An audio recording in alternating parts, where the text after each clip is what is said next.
welcome to an unboxing or unbagging of Little Round Top. Now, why are we talking about Little Round Top today? I wonder why. Well, today is July 2nd, and on this date in 1863, which was the second full day of the Battle of Gettysburg, the Confederates made a flank attack on the Union line, and that culminated at Little Round Top, and was some pretty bloody action and some decisive action. I mean, if it had the tide had turned in a different direction, that battle might have turned in some respects. So it was this was kind of the pivotal point of the day by many accounts. Now this is. So number one, we're going to look at Little Round Top flank attack at Gettysburg to July 1863, which is a mini game from Decision Games, part of their Musket and Saber series.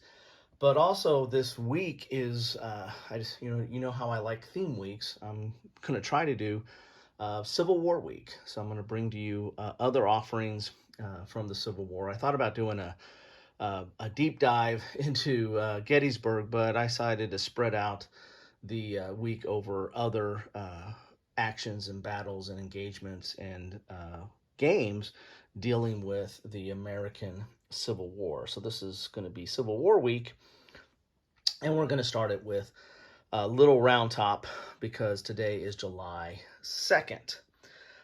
These games are relatively simple, straightforward. There's not a lot of chrome. It's kind of a bare bones hex encounter type game, with your movement, your stacking, your combat, and your combat results tables. And then there'll be, some special rules that deal with the engagement itself, but we'll get to that when we get inside the package. So if you look here, here's an example of the map that we're going to see in there. There's an example of the counters. And as it says here, players are 2. Playing time is 60 to 90. Brigade level, 176 yards. Beginner to low is the complexity, and medium solitaire. So let's get inside the bag here and see what we have. And if any of you have played any of these games in this series, I'd love to know your thought, or played this one for a matter. This is a relatively more recent offering, I think this package is, within the last couple years. And so, get all the bits out. This is what you get in there. And so this, I think there might even be some updates to this over compared to some of the earlier games. So this is the Musket and Saber Quick Play. Basically, it's triple column. There's really not going to be any graphics or illustrations other than what you see here at the front, talking about the counter. You see the combat factor, morale rating, movement allowance. Morale is a key factor in the Musket and Saber system. And then leaders, artillery, and mounted units, we have to deal with them as well because they were still relevant in this time period. So you're going to have your components, your sequence of play, and then you see it's triple column, no illustrations or anything. You got movement, stacking, combat. Combat is a few pages dealing with some of the specifics of it. Then you have artillery, which is probably going to have a line of sight. Yeah, line of sight and range. Cavalry units, leaders, disruption, effectiveness, and recovery. This is where that morale comes into play in the game. And then you have your charts. There it is. And this is a revised CRT, so I wonder if they did update a little bit. So here's your quick play revised CRT, your combat results, and your bombardment table. So that's it. I mean, 6 pages with the last page really being charts. Then we have the counters, and they are typical decision game counters. These, especially these small ones that come in the mini games or the folio games, they come out with nibs, so you're probably going to want to clip these. I I'm generally not a clipper, but these kind of drive me to clip at times because of the nibs and stuff. But they're relatively simple counters, clean. I mean, you got the combat morale and movement and the other designations of what formation it was in. Here's some of those disruption counters, so some administrative counters. And they are double-sided here. So you have that. Then we have, then we have the little round top rules themselves. So this isn't very much. It's like a page and a half. And this is really going to give you some background. It's going to give you the setup. There looks like there's really no additional or very little additional rules.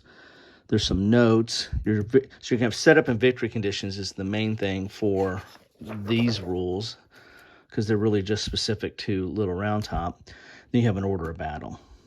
It looks like there might be some explanation of the terrain effects charts, because different terrain pops up in the series, and so they do have to sometimes cover the difference in terrains. And speaking of terrain, here is the map.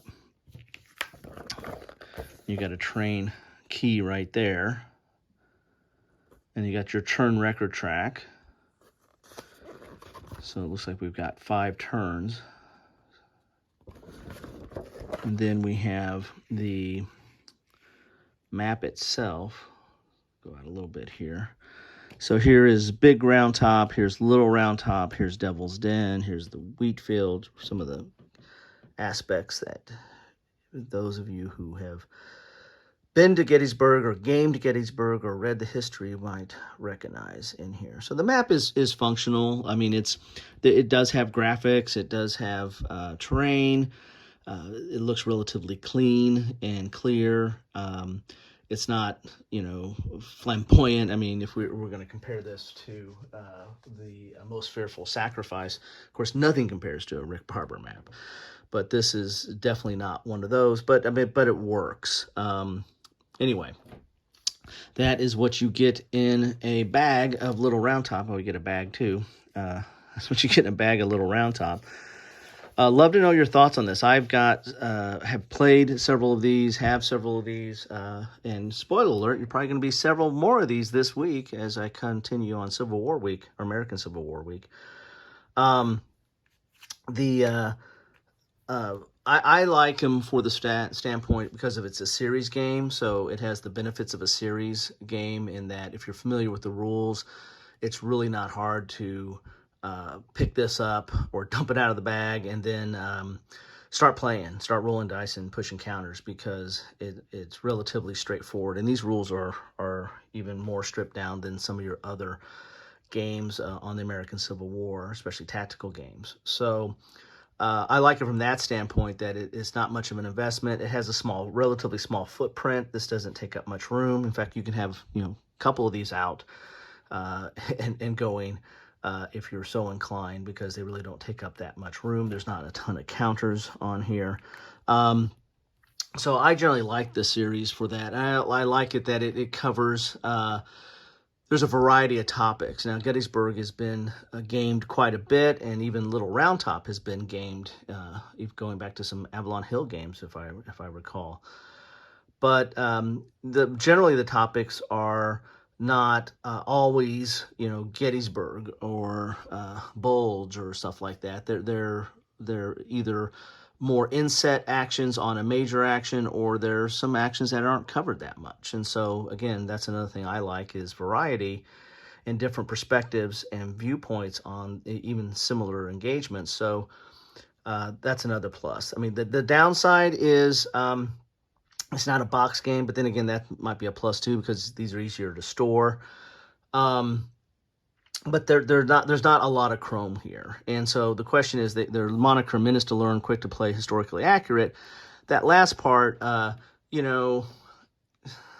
know. Your mileage may vary. These are not as detailed, and sometimes as I'm playing them, I'm like, am I really getting a feel for this action? I mean, I'm getting a feel. These do provide a very high level feel and exposure to the engagement that they're trying to simulate. So I do like that. But are you really getting a true simulation of the decisions that the leaders faced? And you probably are at a high level, but question how much detail you're really getting out of these. And so, I mean, that's a question you have for any war game, right? Is how well did this simulate? I mean, that's what we do as armchair generals, right? Because who really knows unless you were there? And I don't think there's anybody around that was there from this engagement.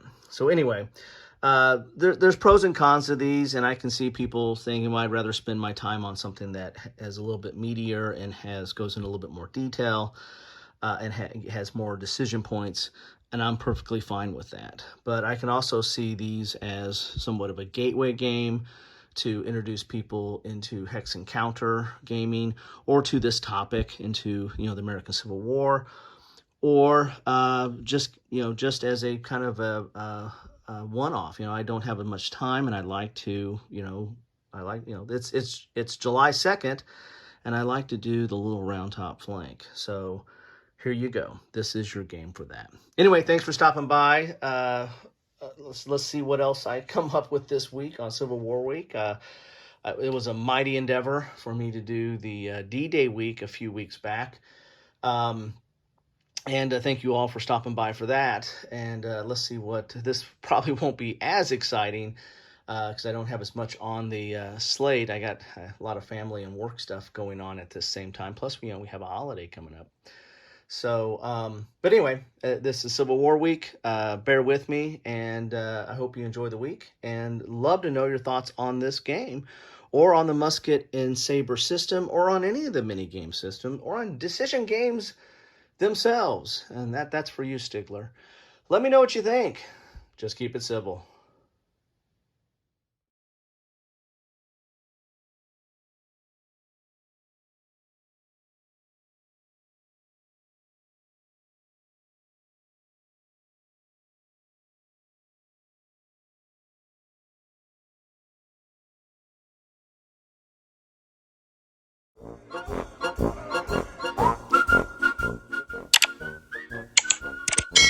Thanks for watching.